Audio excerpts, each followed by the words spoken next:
হালের জনপ্রিয় জুটি মীর রাব্বি ও প্রিয়ন্তী উর্বি এবার দূরে তুমি দাঁড়িয়ে নাটকে জুটি বেঁধেছেন তারা। নির্মাতা ফায়জুল কবির রথির পরিচালনায় সম্প্রতি উত্তরার মনোরম পরিবেশে সম্পন্ন হয়েছে নাটকের দৃশ্যায়ন।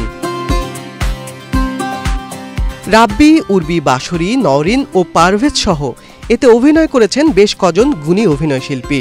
আমার আজকের প্রজেক্টটার নাম হচ্ছে দূরে তুমি দাঁড়িয়ে। এটা হচ্ছে ফায়জুল কবির রথি ভাই ডিরেকশন দিচ্ছে।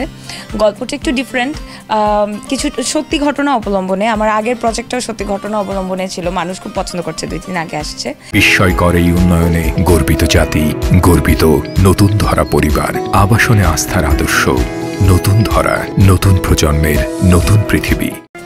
এটা হচ্ছে যে সবার প্রিয় ওসি মাহফুজ আর নবনী, এটাতে জুটি, কিন্তু হচ্ছে গল্পটা খুবই ডিফারেন্ট, একটু অন্যরকম। তো এটাই বলতে চাই, এর বাইরে আসলে আর কিছু বলতে চাই না, কারণ নাটক আসলে মানুষ দেখতেই পারবে। শুটিংয়ের সময় উর্বির সঙ্গে জুটি বেঁধে কাজের অভিজ্ঞতার প্রশ্নে সরব হয়েছেন অভিনেতা মীর রাব্বি। আমি আর উর্বি বোধহয় একমাত্র জুটি, তারা কখনো চেষ্টাই করিনি একজন আরেকজনের সঙ্গে কাজ করার, এখনো খুব একটা করি না। মানে রথি আমাকে বললো যে এই কাজে উর্বি আছে, আমি জানলাম, তারপরে আমি ওকে নক করলাম যে চলো তাহলে কাজটা করি। এরকম মানে আমি কখনো বলি না যে উর্বির সঙ্গে কাজ করব, বা ও ওরকম কখনো বলে না, বা আমরা একসঙ্গে কখনো প্ল্যান করি না কাজের জন্য। তো আমার মনে হয় যে সেটা এক ধরনের রিলিফ, যে ওই ওই ওই অর্থে চাপটা একটু কম, যে অর্গানিকলি যেই কাজটা আসে আমাদের কাছে আমরা সেটাই করি, এবং সেখানে মনে হয় যে যদি দর্শকের প্রত্যাশার কাছাকাছি কিছু করা যায় তাহলে তো সেটা খুবই আনন্দের।